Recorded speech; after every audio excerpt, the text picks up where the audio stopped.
እና ጎሳዬ ተስፋዬ ራሱ ያን ዘፈን ከዘፈነ በኋላ በወቅቱ በጣም ብዙ ቁጣ ተነስቶበት ነበር። ጽጌ ሮያል ጥፋት ሰርታለች። ለሰራችውም ጥፋት መቀጣት ካለባትም መቀጣት አለባት። ጽጌ ሮያል የንጉስን ፋሚሊ እንደ ለማኝ አድርጎ ማምጣት ህዝቡ አይቀበለው። እንደዚህ ያስከፋቸዋል ብዬ አላስብም። የቅዱስ ላሊበላ ገዳም ዓለም አቀፍ ጽሕፈት ቤት ጽጌ ሮያልንና ግብረ አበሮቿን በስም ማጥፋት ድርጊት ከሰሰ።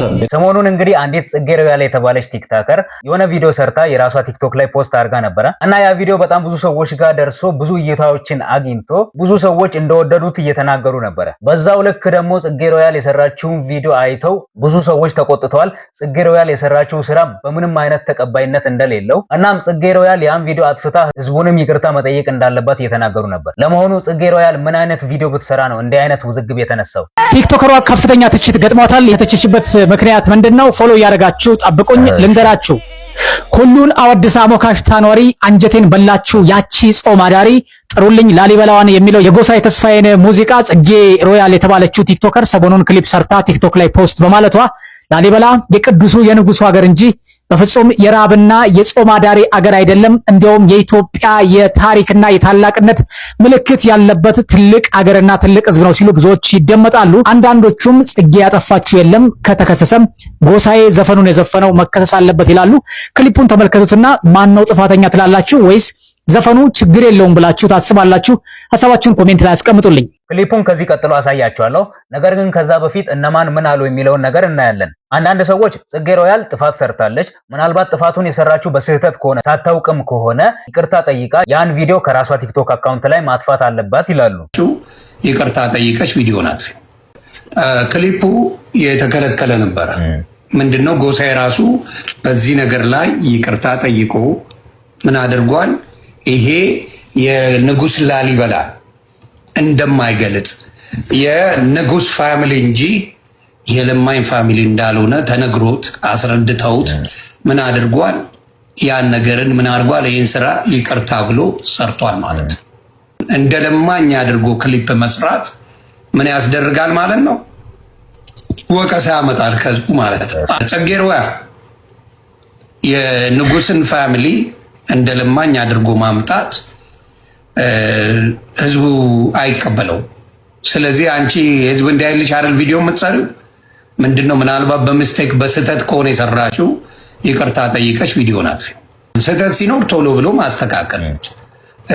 እኔ ጽጌም በሆን ከህዝብ የሚያጣላኝ ከሆነ ኦኬ ነው ወይ ማውጣት ነው ያንን ነገርና ማስተካከል አስተካኪ የአርት ስራዎች ምናምን ሆነው ህዝብን ካስቆጣ በዛ መንገድ ባናስበው ተግባባን። ባናስበውም ህዝብን ካስቆጣ ማቆሙ ጥሩ፣ ምክንያቱም ዋጋ ያስከፍላል። ክሊፑ ማጥፋት ነው። አይ ደግሞ እኔ ችለዋለሁ ካለ ህዝብ የሚረግጠውን አረጋገጥ ማየት።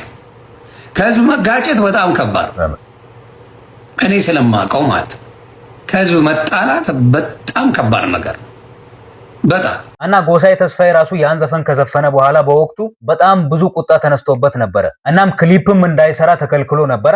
ጎሳዬ ተስፋዬ ራሱ ይቅርታ ጠይቆ ነበረ በሰዓቱ። ታዲያ እቺ ልጅ በዚህ ሰዓት ይሄን ክሊፕ መስራቷ ተገቢ አይደለም፣ ምናልባት በስህተት ሰርታ ከሆነም ይቅርታ ትጠይቅ እያሉ ነው። በዛው ልክ ደግሞ አንዳንድ ሰዎች ልጅቷ ምንም ያጠፋችው ነገር የለም፣ መጠየቅም መከሰስም ያለበት ዘፈኑን የዘፈነው ሰውዬ ራሱ ጎሳዬ ተስፋዬ ነው እንጂ ልጅቷ አይደለችም የሚሉ ሰዎች አሉ።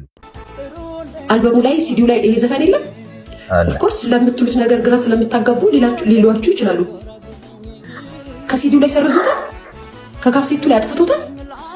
ጥያቄ ጠይቅሽ ለምትዩ ነገር አላመንሽበትም። ኦኬ እንደዚህ ከሆነ አሁን እኮ ልጅቷ እኮ ብላችኋል። እኔ በዚህ ደረጃ አስቤበት አይደለም እንደዚህ የሰራሁት፣ ያ የማውቀውን ነገር ነው ያደረኩት። ግን እንደዚህ ያስከፋቸዋል ብዬ አላስብም ብላ ተናገረች። ልክ እኮ ናት። ግን ደግሞ ስለ እውነታው እንነጋገር ከተባለ እናውራ ከተባለ እኛ እያየን ያደግናቸው ናቸው። ያውም እሷ በአማረ ቪዲዮ ሰርታ ነው ያቀረበችው። የሚያምር ነገር ነው ያደረገችው። ሌላ ምንም ያሰድብም ያዘልፍም ነገር የለም። ልጅ ማይክን በቅርብ ሰርቶታል። አሁን አዲሱ ካሴት ላይ ቴክዮ ነው ማለት አመሰግናለሁ። አዲሱ ካሴት ላይ አለ ይሄ ክላሲካል ይሄ ዘፈን ሶ በዚህ ደረጃ ምንም የሚያስብል ነገር የለም። እናንተ ይሄ ናችሁ፣ በቃ እንደዚህ ናችሁ። ከስድብ ሌላ ምንም አታውቁ። ስድብ ነው ስድብ። ሶሻል ሚዲያውን በስድብ ይዛችሁታል። በስድብ የምትፈሩ ይመስላችኋል። በስድብ ከፍ የምትሉ ይመስላችኋል ምናምን። እውነታን ማመንና መቀበል አትፈልጉም። እውነታን ግን መቀበል ግድ ይላችኋል። ስድብ ሲያሸንፍ ያናነቅ ስድብ ሲያሸንፍ ነው ይቻላል ባይዘው። እውነታው ማን ጋር ነው ያለው? የጽጌ ሮያል ክሊፕስ ምን ይመስላል የሚለውን እስኪ ጥቂት እንይ።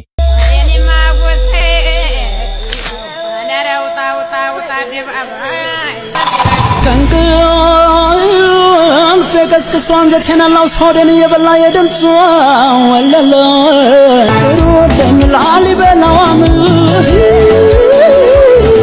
ሳንቶ ወርቆረው ዜማ ቀኔዋን ሁሉና ወደሰ አሞካሻሪ አንጀቴን በላችሁ ያቺ ጾማዳሪ ሁሉና ወደሳ አሞካሽታ ኗሪ አንጀቴን በላችሁ ያቺ ጦማዳሪ። እቺ ፓርት ነች እንግዲህ ቁጣን የቀሰቀሰችው። እና አባውዴ የሚባሉ ሌሎች ማህበረሰቦች አሉ እንደዚሁ ወደ ከተማ እየመጡ ያንዳንዱን ቤት ያንኳኩ ግጥም እየገጠሙና ዘፈን እየዘፈኑ የሚለምኑ አካላት አሉ። ወሞርሞና ወጣቱ የኔ መልካም በእግሩ ፍሬያንን እንጂ ባፍሷ አይነካ። ታዲያ እነዚህ አካላት ከላሊበላ ህዝብ ጋር ምንም አይነት ግንኙነት የላቸውም። ነገር ግን እዛ ዘፈን ላይ ወይንም እዛ ሙዚቃ ላይ እነዛ ሰዎች የላሊበላ ህዝቦች እንደሆኑ ተደርጎ ነበር የተዘፈነው ማለት ነው። ያም ነው ቁጣን የቀሰቀሰው። ታዲያ የላሊበላ ገዳም ዓለም አቀፍ ጽሕፈት ቤትም ጽጌ ሮያልን ከሷታል። የሰራችውን ቪዲዮ አጥፍታ ህዝቡንም ይቅርታ እንድጠይቅም ተጠይቃለች። የቅዱስ ላሊበላ ገዳም ዓለም አቀፍ ጽሕፈት ቤት ጽጌ ሮያልንና ግብረ አበሮቿን በስም ማጥፋት ድርጊት ከሰሰ። የቅዱስ ላሊበላ ገዳም ዓለም አቀፍ ቅርስ አስተዳደር ጽሕፈት ቤት ባወጣው መግለጫ ከሰሞኑ በማህበራዊ ሚዲያ መነጋገሪያ በሆኑት በቲክቶክ ስሟ ጽጌ ሮያልና መሰሎቿ ለእይታ ወይም ቪው ለማግኘት ሲባል የቅዱስ ላሊበላን ስም ካልዋለበት በመዋል የታሪክ መዛባት እየፈጠሩ መሆኑን ገልጿል። ጽሕፈት ቤቱ ሐሚና ወይም አባውዴ በመባል ለሚታወቀውና በየቤቱ ዞረው በዘፈን ለሚለምኑ የህብረተሰብ ክፍሎች የቅዱስ ላሊበላን ስም መስጠት የታሪክ ፍልሰትና አሳፋሪ ተግባር ነው ብሏል። እነዚህ ወገኖች በላሊበላም ሆነ በዙሪያዋ ባሉ አካባቢዎች በታሪክም ሆነ በጂኦግራፊ የማይታወቁ መሆናቸውን በመጥቀስ የላሊበላ ህዝብ ልመናን የሚጸየፍና ታታሪ ማህበረሰብ መሆኑን አስታውቋል። ይህ ድርጊት በህግ የሚያስጠይቅ ከባድ ወንጀል መሆኑን የገለጸው ጽሕፈት ቤቱ ስም ያጠለሹ አካላት በአስቸኳይ ከድርጊታቸው ታቅበው በአደባባይ ይቅርታ እንዲጠይቁ ካልሆነ ግን ጉዳዩን በህግ አግባብ እስከ መጨረሻው እንደሚገፋበት በጥብቅ አሳስቧል። ታዲያ እዚህ ጋር የእናንተ ሀሳብ ምንድን ነው?